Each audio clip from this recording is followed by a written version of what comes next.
Roy is standing in an empty parking lot on a Tuesday afternoon, keys in his hand, looking at a sign that no longer has his name on it. He is 52 years old. He owns nothing here anymore. The garage behind him, the one he built from a single hydraulic lift and a hand-painted sign 21 years ago, belongs to someone else now. He signed the papers 11 days ago for less than what he still owed on it. In his pocket is a folded receipt from a gas station, $4.12, for coffee and a pack of gum. That is, at this exact moment, roughly what stands between him and an empty checking account. Behind him, through the glass, the new owner is already moving a display rack of air fresheners to a different wall. The fluorescent light over the old service counter flickers the same way it always did, the same way Roy meant to fix for 3 years, and never did. It isn't his to fix anymore. What Roy does in the 4 years after this parking lot is the reason he is, right now, the calmest man inside a garage that belongs to somebody else. We will come back to this exact moment. Stay with it.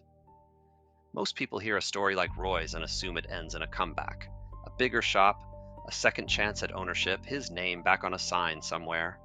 It doesn't, and that is the part nobody expects, including Roy. He is not behind because he is lazy, or because he made one catastrophic decision. He is behind because a supply chain shifted, because 2 of his biggest fleet contracts moved to a dealership program overnight, and because he spent 8 months trying to save something that was already gone before he let it go. That decision alone cost him around $31,000 he didn't have to spend. At 52, with a car payment, a mortgage 6 weeks behind, and a marriage that had already quietly ended the year before, Roy took a job as a mechanic. Not the owner, not the guy whose name is on the wall. An hourly mechanic at a shop 9 minutes from the one he used to run, for $19 an hour. He tells people now that the hardest part wasn't the money. It was walking into that shop the first Monday and putting on a uniform shirt with somebody else's company name stitched over the pocket. You know this feeling, even if your version of it looks nothing like his. The moment you stop being the one people call and start being the one who reports to someone. Most people spend years avoiding that moment entirely, even when avoiding it is what's bankrupting them. Here is the real math, the part Roy never says out loud in front of customers. $19 an hour, 40 hours a week comes to $760 before taxes. After taxes, closer to $610. His mortgage alone was $1,140 a month. The gap between what he earned and what he owed wasn't small. It was the kind of gap that makes people quietly start looking at how much a used car is worth in case it needs to become cash by Friday. For the first 4 months, Roy picked up side work. Oil changes in a neighbor's driveway, $25 cash, no receipt. It wasn't strategy. It was survival with a wrench in his hand. There's a specific scene from that first month worth sitting inside for a moment. A regular customer from the old shop pulled into the new one, recognized him at the counter, and said, loud enough for the whole bay to hear, that it was good to see him still around, still fixing cars like nothing had really changed. Roy said thank you, wrote up the estimate, and went to the bathroom afterward and sat on the closed toilet lid for 4 minutes before going back out. Nobody noticed he'd left. That's the part he remembers most. Not the humiliation exactly, just how ordinary the whole moment looked from the outside while it was taking something out of him on the inside. The turn didn't happen the way people expect. It wasn't a raise, it wasn't a big client walking in. It happened on a Sunday, 11 weeks into the new job, when Roy sat at his kitchen table with a legal pad and wrote down every single thing he spent money on for 1 month. Not categories, every transaction, coffee, gas, a birthday card for his daughter, a late fee on the electric bill because he'd forgotten, again, which app it was in. It took him 90 minutes.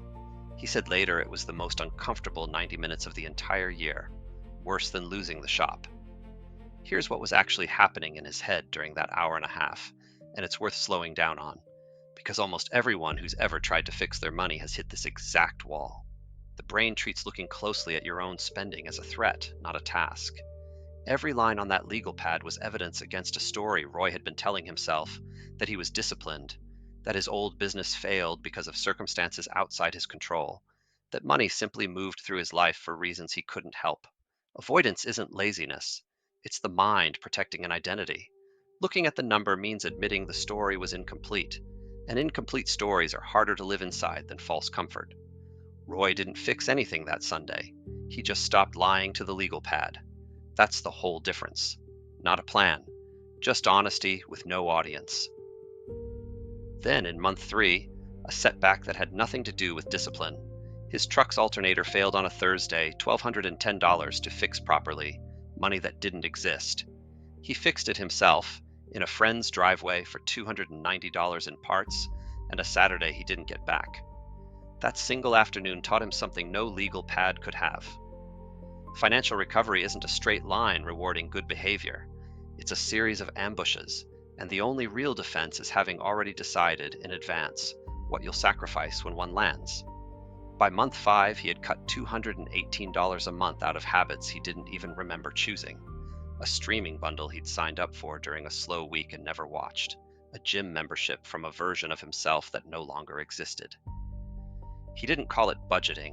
He called it, in his own words, taking inventory of who he actually was now, instead of who he used to be able to afford to pretend to be. That $218 didn't go anywhere exciting.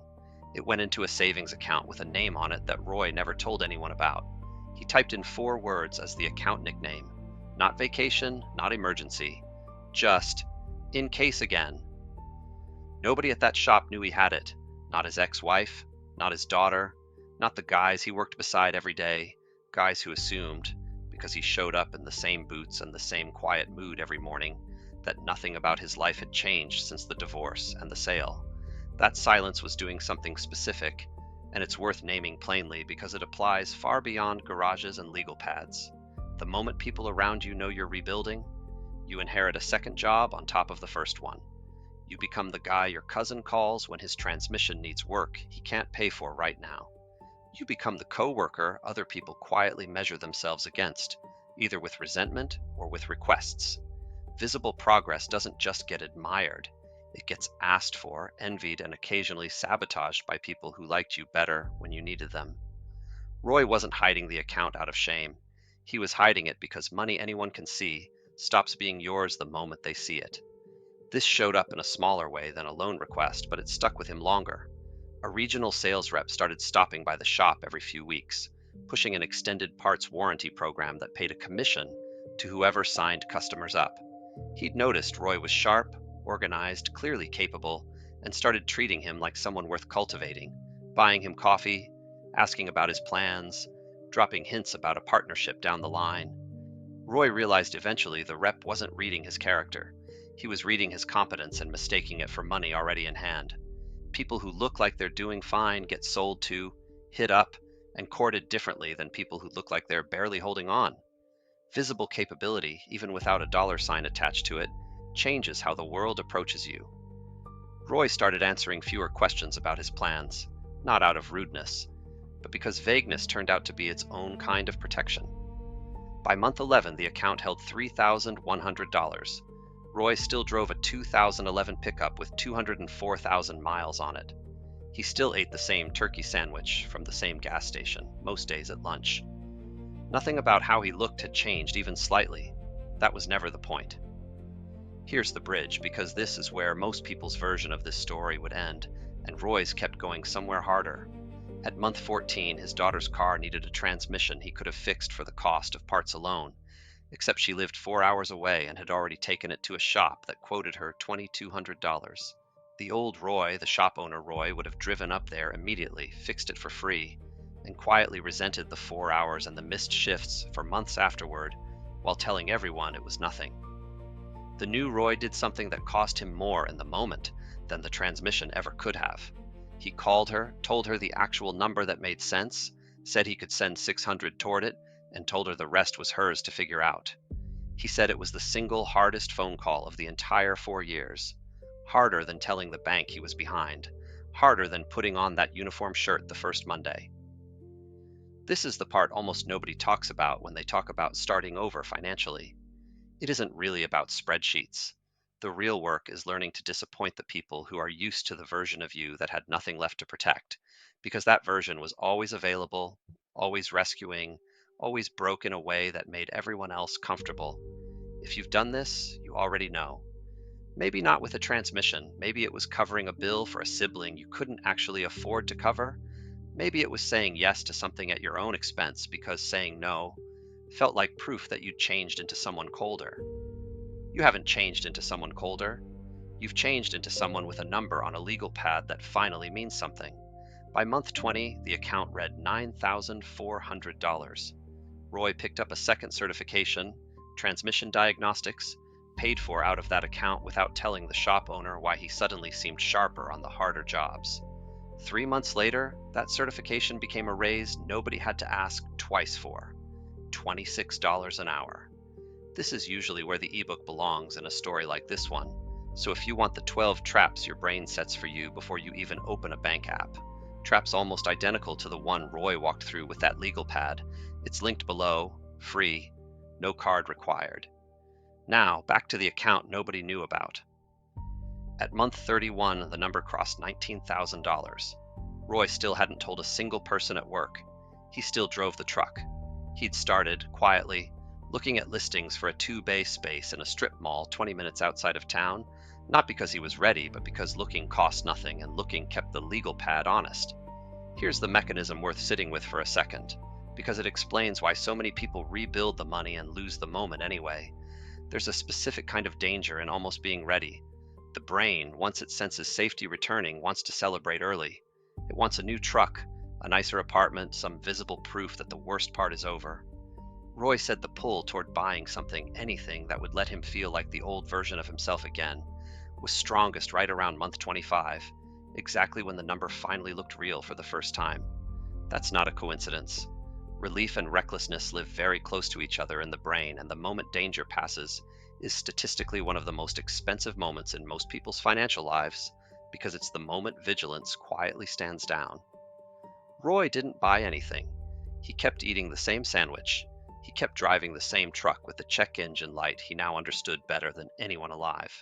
Somewhere around month 33, one of the younger mechanics at the shop, a kid barely 24, asked Roy how he always seemed so unbothered, even on the slow weeks when hours got cut. Roy almost laughed. He wasn't unbothered. He'd just already survived the version of unbothered that gets tested by an empty account and a folded gas station receipt, and everything since then registered differently on the same scale. He told the kid simply that calm isn't the absence of a problem. It's having already priced out the worst version of it and finding out you'd still be standing. The kid didn't fully get it. Roy didn't expect him to, not yet. At month 38, he put a deposit down on the 2-bay space, not because he was rescued, because a man who tracks every transaction on a legal pad knows, to the dollar, exactly what he can survive losing twice. Here's the moment we opened with, the one in the parking lot with the $4.12. Picture it again, but now you know what happens next. 4 years, almost to the week. After that afternoon, Roy is standing in a different parking lot in front of a different sign, a small one, hand-painted again because he wanted it that way on purpose this time. He isn't celebrating. He's not smiling for anyone. He unlocks the door the same way he's unlocked 100 doors before, and he starts the coffee maker in the corner because there's a 9 o'clock appointment for a transmission flush, and the work doesn't care what the sign says. Somebody asked him recently if it felt different, owning something again at 56 instead of 31. He thought about it for a second longer than the question probably deserved and said, "The only real difference is that this time nobody outside that shop knows what's actually in the account behind it." And that, he said, is exactly how he plans to keep it.